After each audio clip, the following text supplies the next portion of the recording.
तो क्लास 11 आपके पास परम्यूटेशन एंड कॉम्बिनेशन चैप्टर में न्यू टॉपिक है परम्यूटेशंस।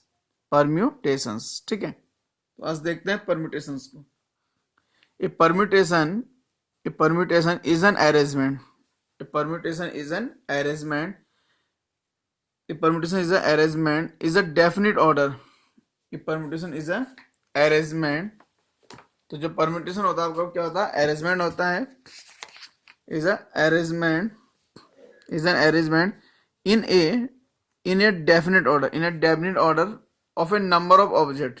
तो जो नंबर ऑफ ऑब्जेक्ट होंगे उनके जो डेफिनेट ऑर्डर में क्या होता है आपके पास? अरेंजमेंट होता है। टेकन सम और ऑल एट अ टाइम, जिनको हम लोग सबको एक साथ ले सकते हैं या किसी एक को क्या कर सकते हैं? एक टाइम पे ले सकते हैं। इसका मतलब अगर मैं इसकी एक और डेफिनेशन दिखाऊं आपको तो वो कुछ ऐसा हो जाएगा। Each of the arrangement each of the arrangement which can be made by taking some or all of a number of things is called a permutation।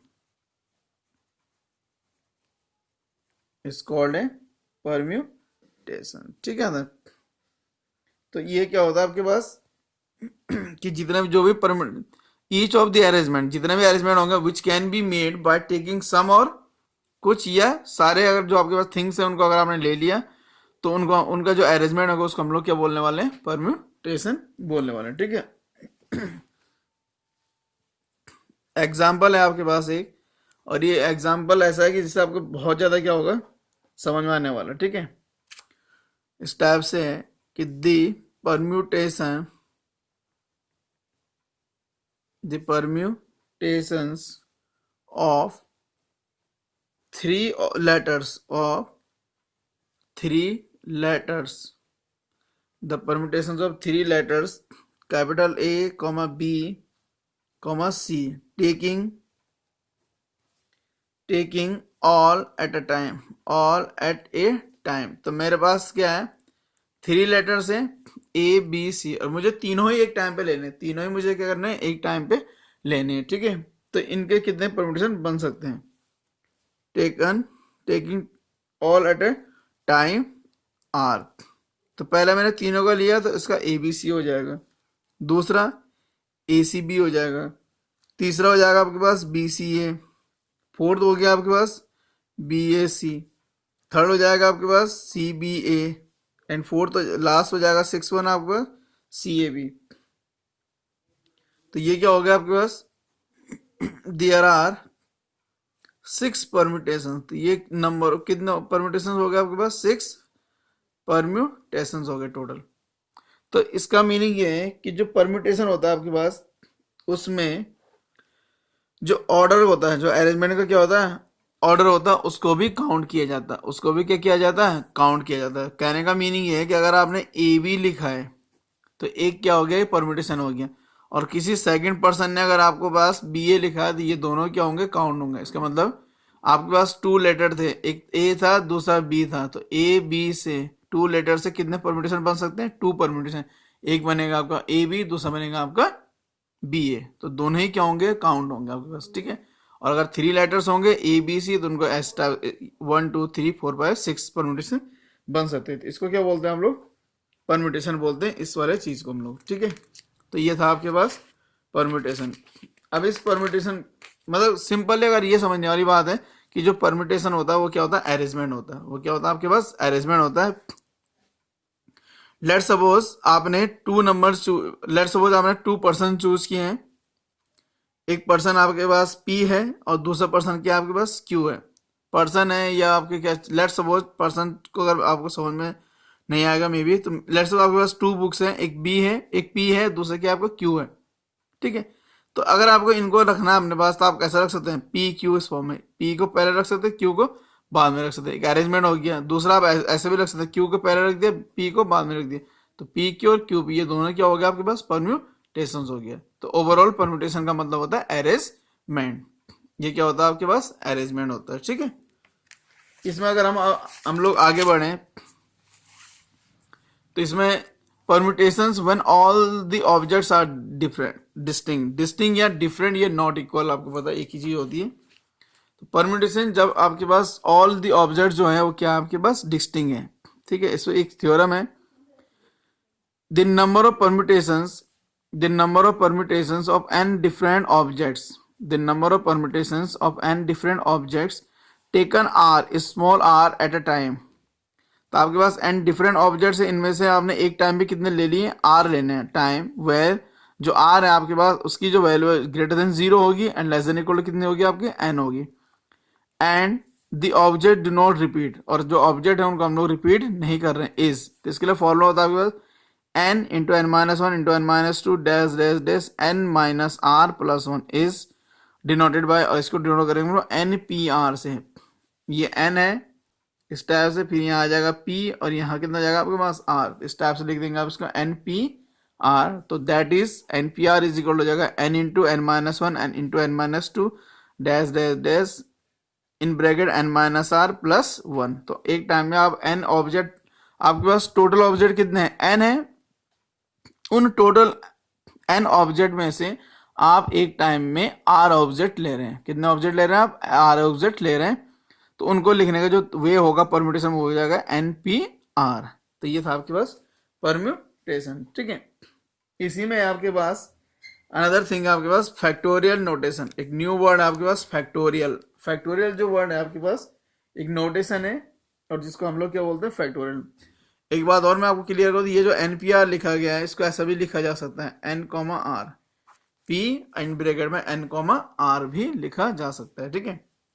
तो इसके बाद यहाँ है फैक्टोरियल नोटेशन, ये है द नोटेशन फैक्टोरियल एन। तो ये N है और इस पे इस टाइप से अगर आप साइन लगा दें तो इसको बोलते हैं, इसको रीड करेंगे फैक्टोरियल एन, इसको रीड करेंगे factorial n represents the product of first n natural numbers.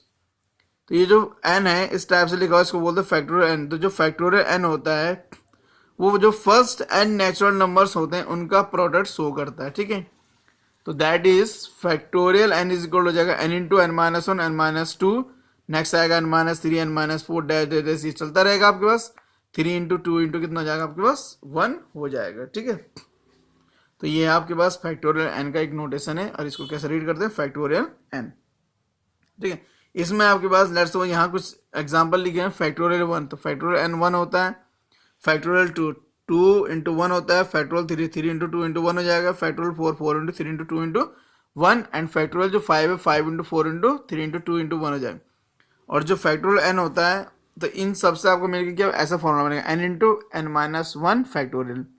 तो जो एन माइनस वन है उसको क्या लग जाएगा आपको फैक्टोरियल। इसी तरह से आपको बतागा मैं क्या कर दूं, पुट कर दूं पुट एन इक्वल टू 0। अगर मैंने एन इक्वल टू कितना पुट कर दिया, 0 पुट कर दिया इसमें, तो यहाँ बन जाएगा आपके पास कितना 0 फैक्टोरियल 0, यहाँ हो जाएगा 0 इंटू और यहाँ हो जाएगा कितना, सॉरी 0 तो मैं पुट ही नहीं कर सकता क्योंकि 0 क्या ऐसा नंबर नहीं है, नेचुरल नंबर नहीं है। तो put n equal to 1 put करेंगे तो यहाँ हो जाएगा फैक्टोरियल 1 इज इक्वल टू 1 और यहाँ हो जाएगा 1 माइनस वन इंटू कितना फैक्टोरियल। तो फैक्टोरियल 1 की वैल्यू कितनी होती है 1, ये 1 से मल्टीप्लाई 1, यहाँ 0। तो इसका मतलब ये दिख रहा होगा आपको जो फैक्टोरियल 0 होता है उसकी वैल्यू कितनी जाती है 1, तो फैक्टोरियल 0 की वैल्यू हो जाती है 1, ठीक है। ये आपको याद रखना कि जो फैक्टोरियल 0 होता है उसकी वैल्यू हो जाएगी कितनी 1। इसके बाद अगर आप लोग एक्सरसाइज को देखते हैं तो जो एनसीईआरटी में है उसके बाद आपके पास एक्सरसाइज है 7.2 एक्सरसाइज है, 7 पॉइंट कितनी है 2 एक्सरसाइजेस में फर्स्ट क्वेश्चन है आपके पास इवेल्युएट फैक्टोरियल 8 है और फिर यहाँ लिखा हुआ है फैक्टोरियल 4 माइनस फैक्टोरियल 3। तो अगर आप ध्यान से देखेंगे यहाँ सॉल्यूशन नंबर फर्स्ट हो जाएगा फैक्टोरियल 8। तो फैक्टोरियल 8 को जो सॉल्व करने का जो वे है वो जाएगा फैक्टोरियल 8 है और यहाँ 8 into 7 into 6 into 5 into 4 into 3 into 2 into 1 सारे नंबर क्या हो जाएंगे मल्टीप्लाई। तो 8 7 जा 56 हो जाएगा, 6 5 जा 30, 34 जा 120 और ये जाएगा 120 हो जाएगा और इंटू कितना आएगा 2 हो जाएगा। 6 5 जा 30 120 और 3 2 जा कितना आएगा, सॉरी 6 हो जाएगा। तो ये आ जाएगा 56 इंटू 6 0 6 2 जा 12 कैरी 1 7 2। इनको आप मल्टीप्लाई करके यहाँ लिख सकते हैं, ठीक है। ऐसे ही आपके पास सेकंड पार्ट था 4 फैक्टोरियल माइनस 3 फैक्टोरियल। तो ऐसा नहीं कि इनको आपने सॉल्व किया इसकी वैल्यू कितनी आ जाएगी 4 माइनस 3 1 फैक्टोरियल, ऐसा नहीं होगा। 4 अपने आप सॉल्व होगा, 4 का अलग से सॉल्व करें 4 इंटू 3 इंटू 2 इंटू 1 माइनस 3 को सॉल्व करेंगे 3 इंटू 2 इंटू 1 तो 4 3 जा 12 12 2 जा 24 माइनस 3 2 जा 6। इसका आंसर आ जाएगा कितना 18। तो इस टाइप से आप इनको क्या कर सकते हैं, सॉल्व कर सकते हैं। 4 3 जा 12 2 जा 4 3 जा 12 12 2 जा 24 और 3 2 जा 6 तो 24 माइनस 6 कितना जाएगा आपके पास 18 हो जाएगा। इसी टाइप से अगर इसमें आप लोग कुछ अनदर क्वेश्चन को सॉल्व करें सेम एक्सरसाइज में, इसमें जो कुछ अलग से क्वेश्चन है या अनदर जो क्वेश्चन है एक्स्ट्रा जो क्वेश्चन है वो दिख जाएंगे आपको। सेकंड नंबर पर एक क्वेश्चन है इसी में, उसमें लिखा है क्वेश्चन में is 3 factorial plus 4 factorial going to be equal 7 factorial. तो इसको लिए आपने क्या करना है, इसको सॉल्व करना है। इज लिखा या ऐसा है या नहीं है, तो हमें तो पता है कि हम क्या करेंगे, लेफ्ट हैंड साइड है, लेफ्ट हैंड साइड में जाएगा 3 फैक्टोरियल प्लस 4 फैक्टोरियल। तो इसमें जाएगा 3 फैक्टोरियल लिखते हैं 3 इंटू 2 इंटू 1, 4 को लिखते हैं 4 into 2 into 4 into 3 into 2 into कितना 1 तो 3 2 जा 6 4 3 जा 12 प्लस 2 कितना जाएगा 24 दैट इज 30 हो जाएगा आपके पास। और ऐसे ही अगर हम लोग राइट हैंड साइड को देखेंगे तो वहाँ कितना आपके पास 7 फैक्टोरियल है।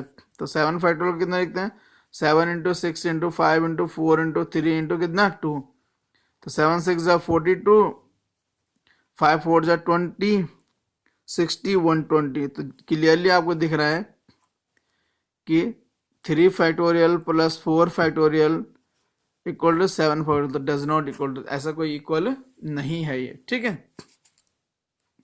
सेम अगर हम इसी में अगर कुछ और क्वेश्चंस की ओर देखेंगे तो अगर आपको दिखेगा इसमें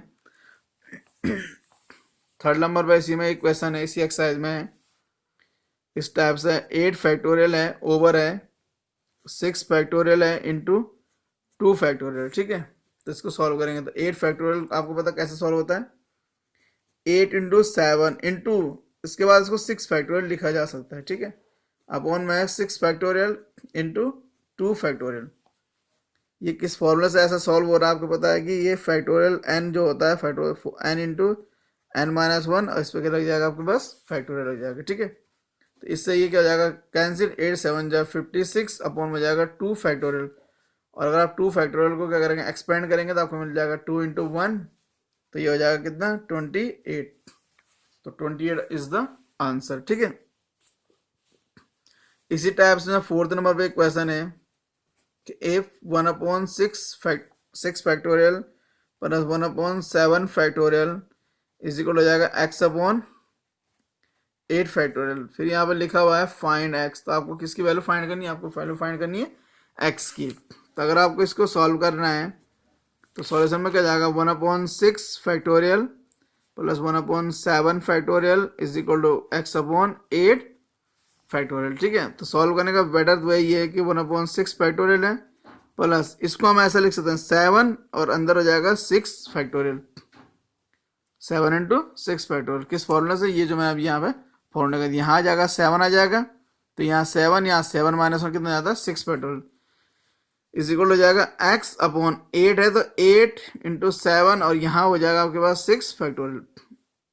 इन दोनों से अगर आप ध्यान से देखेंगे तो आपको 1/6 फैक्टोरियल कॉमन आ जाएगा तो यहाँ 1 बचेगा, यहाँ 1/7 हो जाएगा और यहाँ हो जाएगा x अपॉन 8 7 जा 56 इंटू 6 फैक्टोरियल, ठीक है। इस 6 से ये 6 कैंसिल तो यहाँ आप क्या लेंगे एलसीएम में जाएगा 7 तो 7 प्लस 1 एंड इज इक्वल हो जाएगा x अपॉन कितना 56।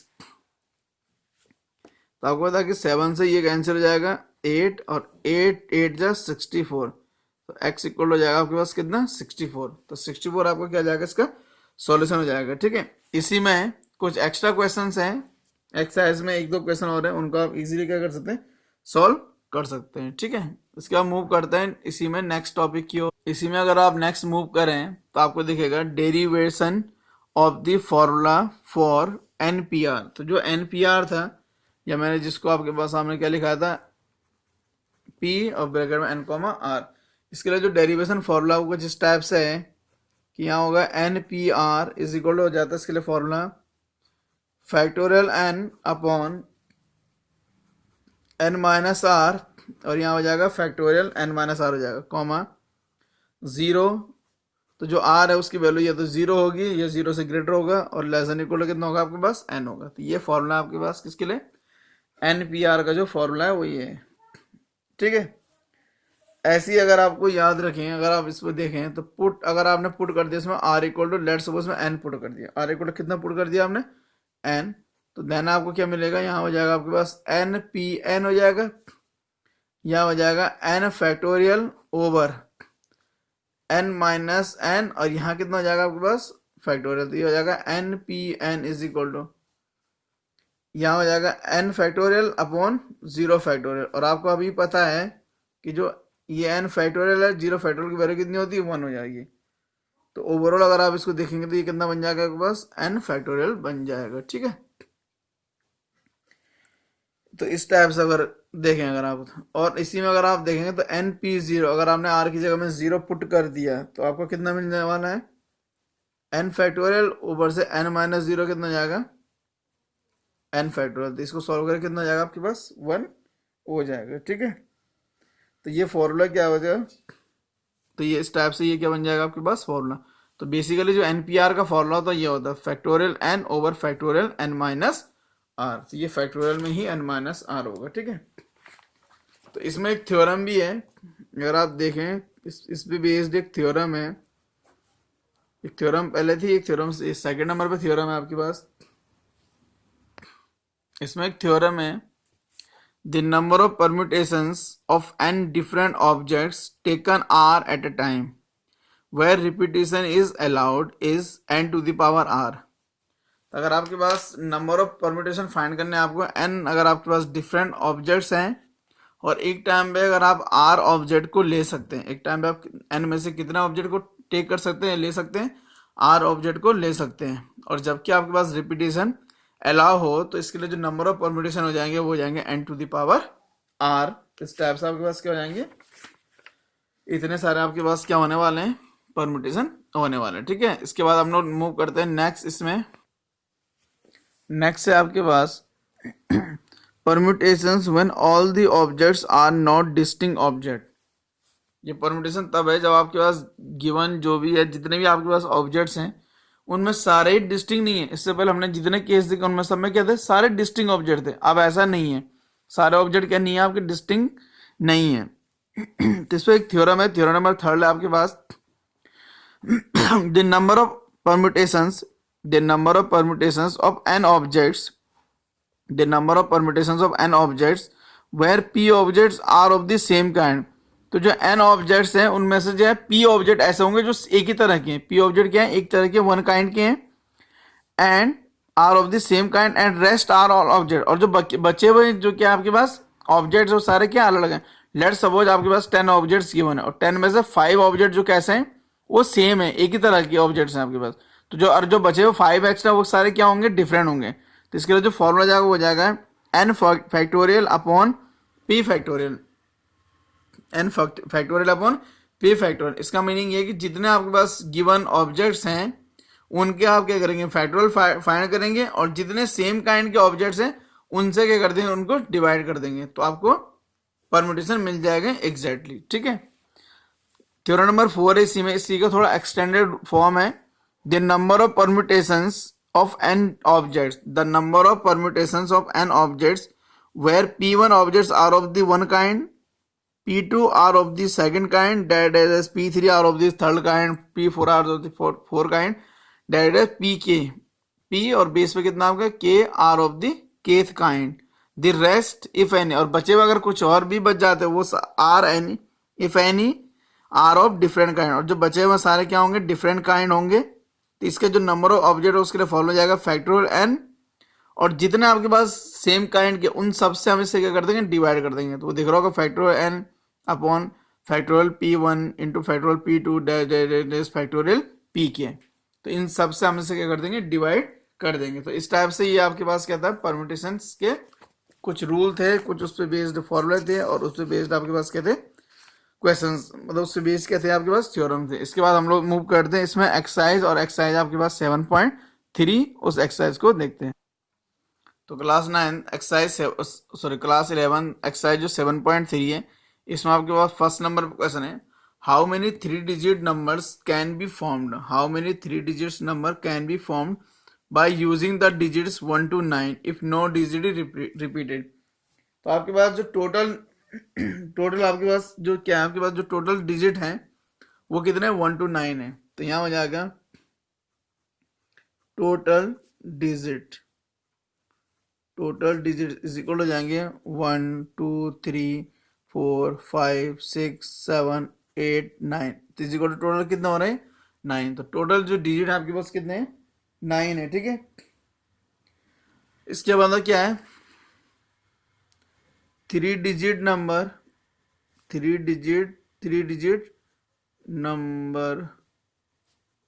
Numbers to be made. तो आपको क्या बनाना है, 3 डिजिट नंबर बनाने हैं आपको, ठीक है। तो उसके बाद यहाँ कंडीशन है नो डिजिट इज